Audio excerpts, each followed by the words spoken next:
Hello, everyone, and welcome back to another edition of Pears on a Pod. 4 rounds are been, 4 rounds, round four is to come, and we're 1 and 2. Huddo, how are you? Not happy. Well, we're recording on a Tuesday. Um, Needed some yeah, Zen time. yeah, got some time to sort of assess the situation. But I'm still annoyed. Like, I'm at a point now where I just sit there watching what we do, just no emotion. I was pretty just dead quiet watching the game, which is quite Yeah, unusual for me. Usually, I'd have a noise complaint or two, but it was just you could tell early on that players looked switched off. They didn't want to be out there. Then the skill errors kicked in. It was a shocking game. Like, dead set. You'd want to stick needles in your eyes watching that. But when you see two of your probably better users in terms of Rosie and Horn Francis, who have been whacked over the past weekend, not as slick as they are, or the effort's not there and the frustration sinks in, you sort of go, right, what's going on? So that's sort of how I saw it. There was some good signs. Well, I'd say Christian Moraes was incredible.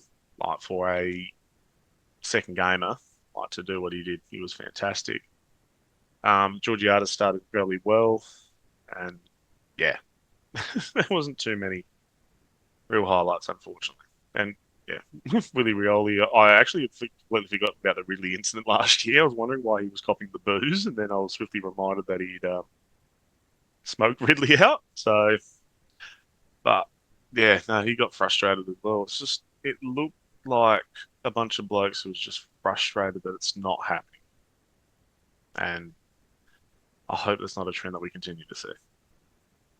just it's kind of like a 4-year-old that doesn't get their way type Mm, of thing. That's how we look like we were playing. And you mentioned a few standouts with Moraes and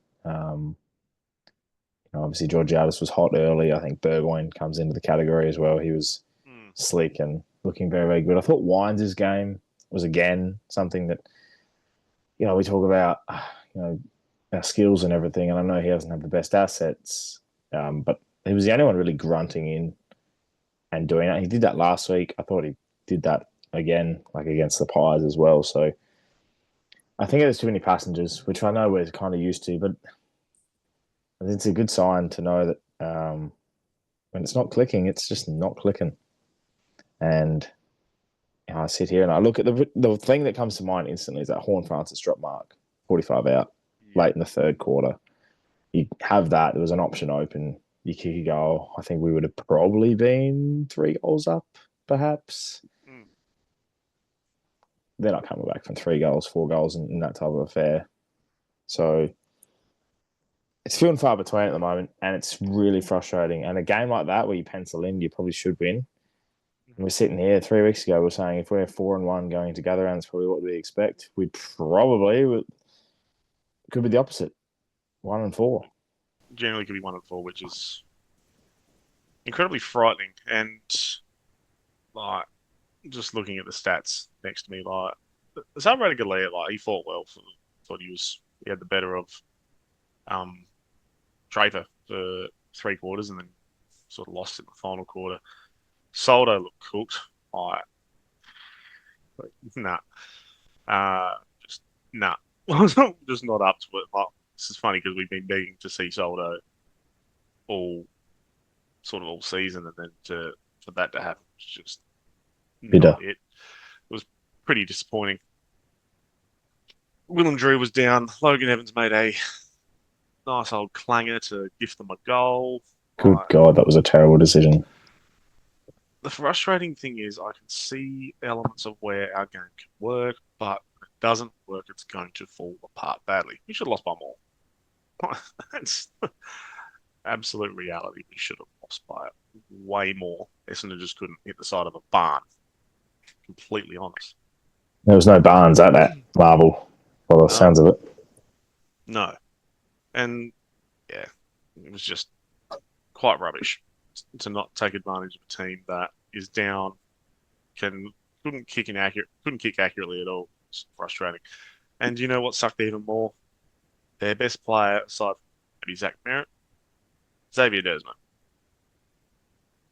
It's just It's just remarkable, isn't it? it happens every time. Hmm. Dan Houston was arguably one of the best He was best on ground. Yep. last week. Obviously won this week. David Dersma burns us. Yes. So Dougal Howard might make him a mystery comeback this week and just punch our way to another loss. well, that's what happened with Paddy Ryder in 2020, wasn't it? He just sort of Adelaide Oval just Yeah, destroyed us. So yeah, I don't know. Like Pep looked a bit off. Rioli didn't kick a goal. Rosie was well off. Thought Josh Sin was reasonable. Like, we can go through the whole list. Bergman was great. Chase Bergman was great. So I'm just yeah, and Ollie Wines, got to give Ollie credit too. 31 and 1. Like he was working hard as he could. sold some So candy. yeah, we're not going to see Jeremy Finlayson back in, I don't think, for a long time, which is the right decision. I think Ollie Lord might be back this week. Do they rush him straight back in? I think you get to a point where we could be 1 and 4. If you want structure to work, you do. I think Lord comes in. I don't know about Butters. Like, if he's getting through match sim and he's fine, you play him. You probably do because you like get that match fitness about him. He's either comes in against St Kilda or he comes in against Hawthorn and Gather Yeah, baptism of fire. Which one do you want? Round. I think I'd bring him in this week. if he's 100% and recovers well from match sim, gets through everything, then I don't care who you are, Mm. he plays. Yeah, I and think if we get someone teaching Joe Berry how to have a set shot, that'd be fantastic too. Because the only part of his game really letting him down. I feel sorry for the kid because it seems like he's very. He looks like he's under pressure. Like Mm. just, it's a kid that's not settling in. Like he was good against the Tigers.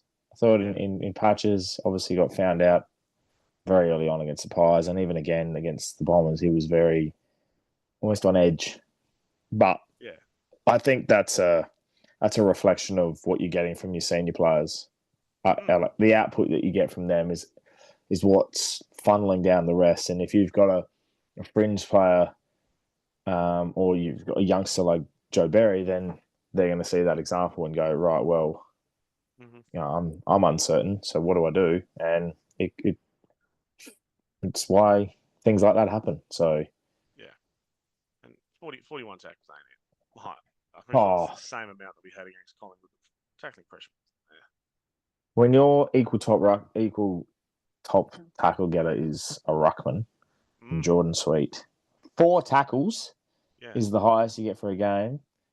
They were dancing in and out of our tackles. They were doing star jumps in Pretty much. those congested possessions, in those contests and stoppages. Middlewim Drew was missing tackles.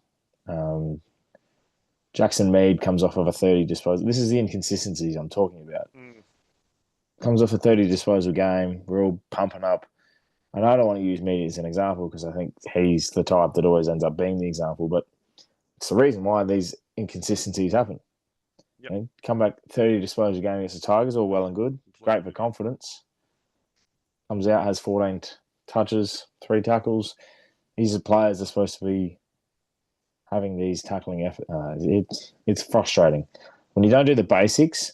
We can't even talk about the game plan because the Mm. basics aren't being done right. I want to actually do say something as well. And obviously, we've just gone on a tangent of swear on this podcast now. I fucking love doing this week. Yeah, Like, genuinely. Like, like, Port fan growing up, busts his ass every week, does his job. I absolutely love how he goes about it and what he does to the team. it's a And barometer. very much so. And I look forward to hopefully seeing him and Dante's partnership in years to come because those two are going to be fun because they both have capabilities in the forward line. I think Ollie Lord does come in this week. If his shoulder's good, then bring him in. Soldo can't play. He's a bloke. He wanted to leave last season. No one else wanted him beside the Saints, and then he failed his medical. He's here because he asked it. I Five think, touches, one tackle, had 9 hitouts, and was subbed off. yeah, he did a For, couple of good things like that Shepherd, I think, late in the third quarter, which was, I think, his last act field, but like, he just, there's probably not that much investment into that. And so we talk about Essendon, like who comes in. The sample wasn't exactly inspiring, yeah, and that's a problem. that's Like, a funnel down of. I know we're missing personnel, but yeah, like that's a reflection of the AFL side. it is. Like we got obviously injuries, we got all sorts of problems. But the problem is we had three goalkeepers. Shay Linky, who's not AFL listed, so good on him. Mm. Finlayson kicked one goal too, and then Jack Whitlock kicked the other. We were in this game at half time, literally down by 10 points, and then we just got destroyed, essentially. The other things, I go was on. just going to say, and I don't know if your next thing was going to be Jack Watkins, but Yes, it actually was. well, if that's the case, I look at that 26 touches, 8 marks, couple of tackles, was very good. Mid-season draft. Yeah, but is there a bit of did you would I know we've only seen Josh lie once, but Mm. a reflection of maybe we should have gone the other way. I think different players. Yeah. I've got pace. I think I wouldn't be surprised if we end up with Watkins as a season draftee. The other one who picked up plenty of touches was Rory Atkins. Um, Dill Williams had a few. Hugh Jackson. I'm looking forward to the time he actually gets his opportunity because I think the kid can play. Mm. Jez McLennan's probably the other one that's also fighting for a list spot at some point too. Like he was a very early selection in terms. I think he was early second round of the Suns. Never got a game. Like rebounding halfback. Actually, quite a good footballer. Had 14 handballs of his 17 disposals, 5 tackles. So we got depth issues. Don't get me wrong. Vicentini dominated hitouts as well. So yeah, A few missing, but then again, yeah, I look at players like they're on the fringe. We're pushing huge actions, the Will Lorenz. mm, Like, I know the few of the kids in there, sign-ons like Rome Burgoyne only had the 9. mm, I look at a player like Lockie Charlson, who I know is a small forward, only has the 4 touches and um, 3 tackles, and I think he missed one late in the piece. mm, Again, though, it's the output, so oh, it's tough to say when a second half like that occurred. mm. But again, our Magpies outfit is only affected by what happens above. 100% it is. And it's just who who comes in, who's pressuring the blokes that are above. Like that's the big problem. Well, I look at it and go, right, if you want to do changes this week, we talk about Butters comes back in, Yep. say he's fit, Butters is in. Ollie Lord, do you just push him straight back in? Um, Lockie Jones seems to be, I think he was um, only a weaker, so he's an opportunity. He's a test as well. You know, Mm. we're missing Jed from the small forward line. Ryan Burton's still a couple of weeks away, and obviously Zerk Thatcher's, well, they say 4 to 6 weeks, but I've heard otherwise. Yeah. Just looking at the best players as well on the sample because go by the club's best players, always a good indication. Watkins, Linky, um, Williams, and McLennan.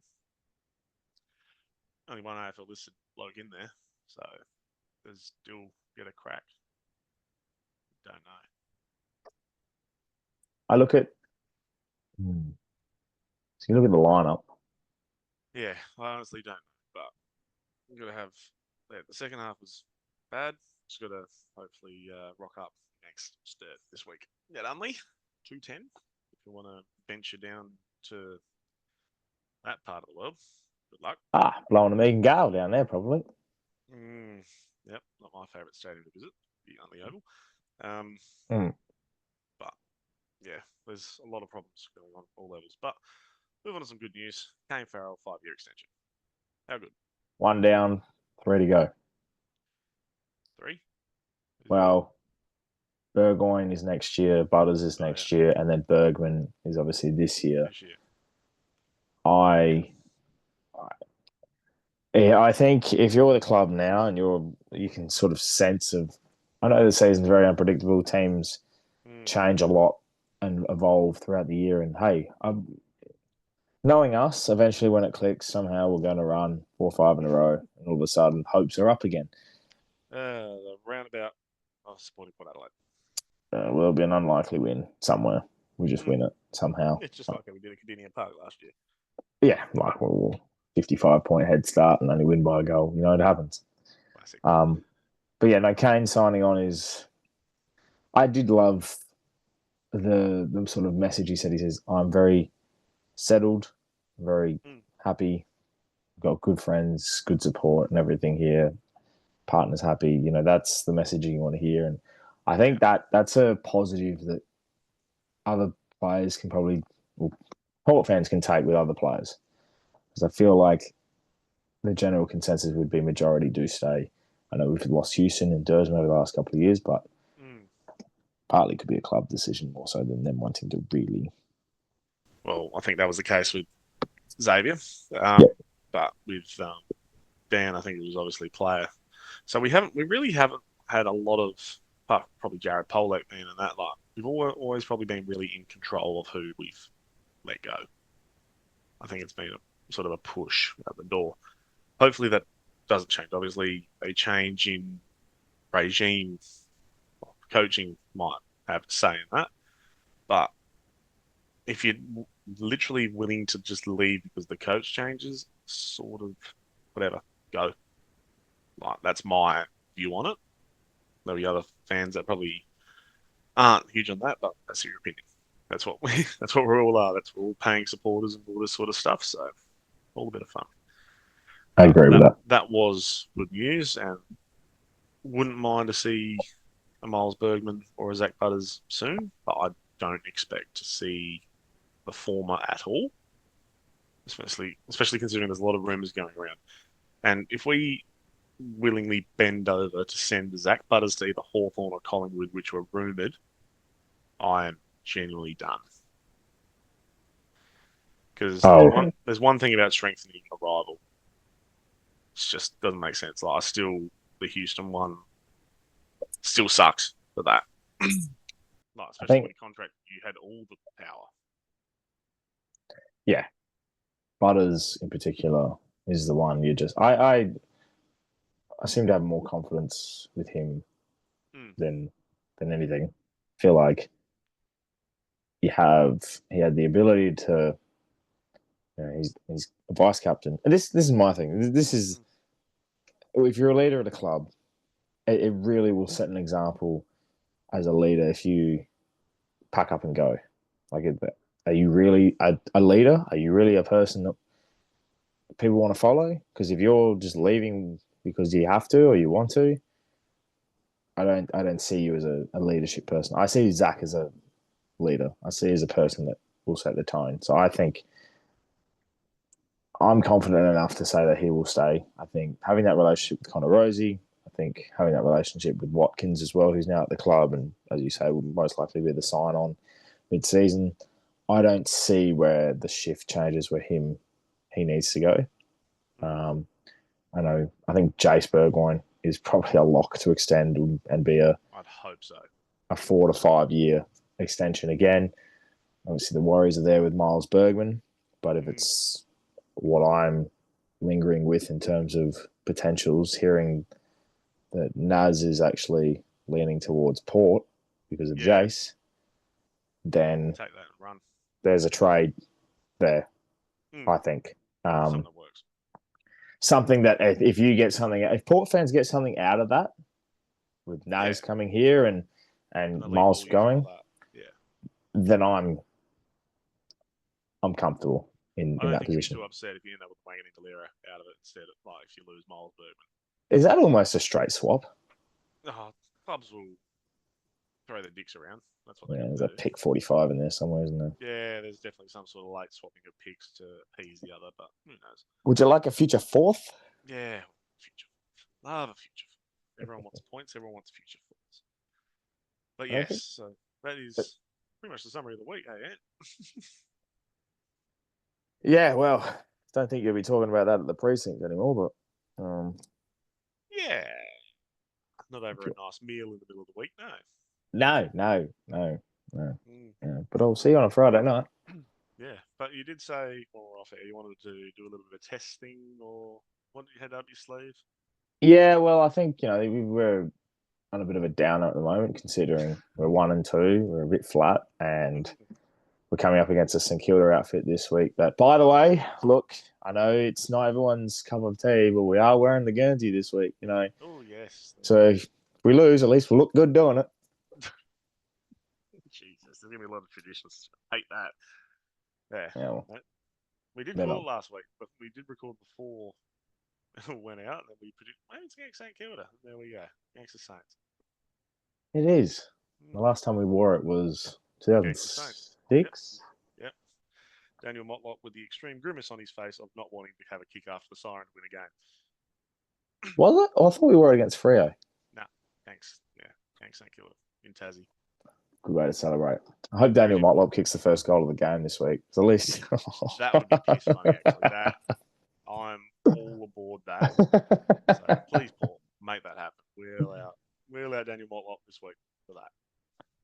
Well, what I'm running with this week is just to pick up a bit of the mood and hope we'll have a bit of fun. Is I'm going to pick a game. I'm going to see if Huddo can name it. Huddo's the ultimate score nuffy. I won't say I'll give you a hint, and it'll be the margin and where it was, but Yep. that's it. You're gonna have to figure it out. So we're going back to 2009. Huddo. That's a tough year, man. We're That is going a tough to year. we're going to round 6, and if I see the light flickers on that screen, I'm going to hunt you down. You know where I live. I do. Oh, Jesus. Tires will be slashed. What did you say? Round 6, 2009. Yep. We were like win loss that whole year. And I reckon we got flogged by the Saints the week before, It's correct. which would have made it showdown. It is correct. Bang. Round 6, 2009, the showdown. We played the Crows, and we won 105-79. It was the game that Daniel Pears kicked that run on goal where he ran 50 metres just paddling. Oh, yes. With the Crows were wearing that god awful Guernsey. Who won the showdown medal? Was that Brogues' showdown medal? But it was 2008. It might have been 2010. That could have been 2010, where Unless it was Piercy. I'm not sure. Could have been Brogues. Not sure. our man Sal was stiff. I'll Google that one because I definitely want to know. Could This be is done. thrilling content for anybody listening. Oh, It was Dean Brogan. It was Brogues. Oh, it was Brogues. There you go. That's ultimate nuffy shit. That is. 27 hit outs, 16 touches. Jeez, not a bad day for a run. Not Especially in wrong. basketball. Tell you what, if you Kane, you'll be a bit stiff. 37. Did Kane ever win a showdown medal? I don't think he did. You won one. No, he never did. Our man Sal was stiff. 33. Oh yes. Chad Corns, 27 and 2 goals. We went stiff. Chad only never needed one showdown medal, and that was that 06 one. Oh. Yeah, beautiful. Absolute art. Anyway, before we finish up, got a tip this week. Oh God, forgot about that. Keep actually backing us to win to only be heartbroken. Fought by 9 points in an absolute rubbing piece of shit fest, 70-61. Nah, give me cans. 5 goals 13 to 5 goals 12. Yuck. Give me that. I'll tip Port by 13. I think it'll be a scruffy game. Weather's supposed to be 22 and I think cloudy with a chance of a shower. So if I get the exact score, you have to shave off your eyebrows. No, no, I don't think that's gonna happen. I think I'll Uh, take 82 to 69 then. all right, And done. if you do that, you have to shave your head. Yeah, done. All right. Yeah, all right, cool. Yeah, Oh, eyebrows versus head match. yeah. Don't think none of us will be doing it, but Yeah, I'll actually be frightened if that does. That'd be awful. two of us will be bald then, Chief. Jesus. Yeah, let's wrap this up. Yeah, nah, done. All right, we'll see you next week. Go to Power and make sure you subscribe to the channel, follow the socials, plenty more port content to come. Let's win this week. And get a magazine X stat too. Yeah, go down, Go Ports. go on the pair.